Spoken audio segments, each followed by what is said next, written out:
Hey there, welcome to my office. It is late July. We're in the Pacific Northwest.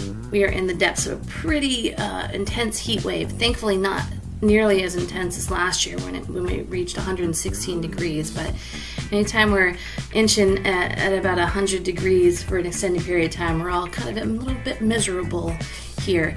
And I was thinking about taking my kids out to the Washington coast just for a day trip. And it reminded me of a very important crop out there, which is vaccinium macrocarpon, or cranberry. Cranberries grow in bogs, and they're like these filled-in fields full of water.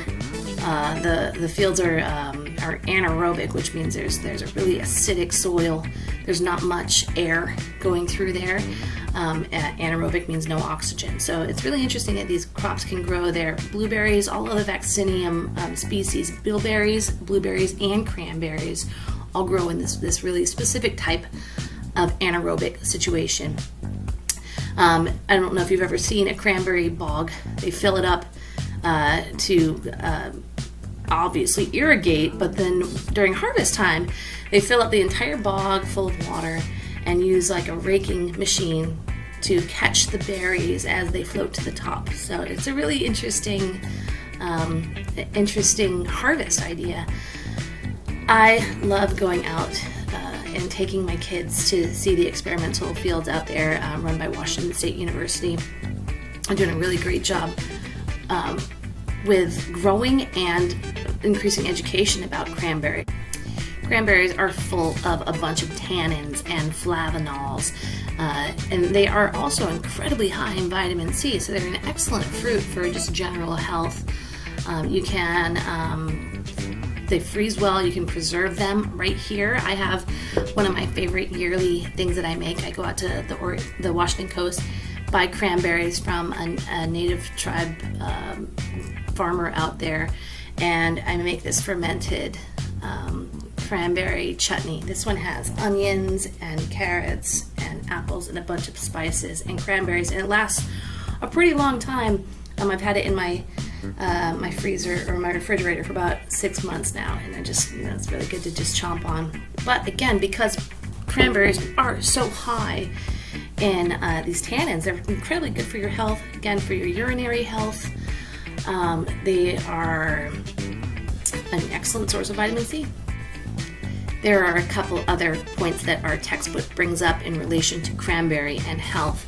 One of them is cranberry's acidity can help dissolve kidney stones. And that's a really important thing for people who are suffering from kidney disease.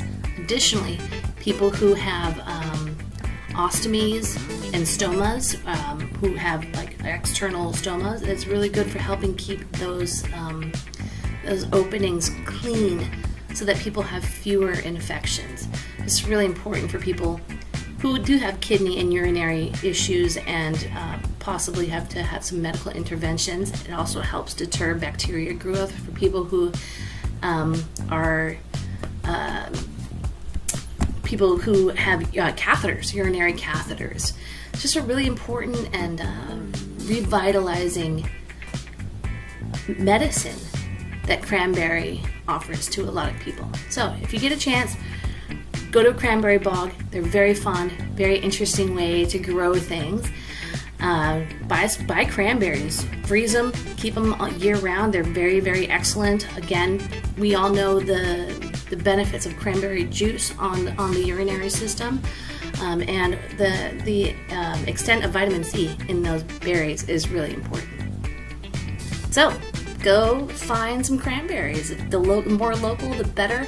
The more organic and naturally grown, the better. Everything is better for your health in that way. And if you can find some cranberry bogs around you, it's a great afternoon to find out how those really delicious berries are grown in such an interesting environment.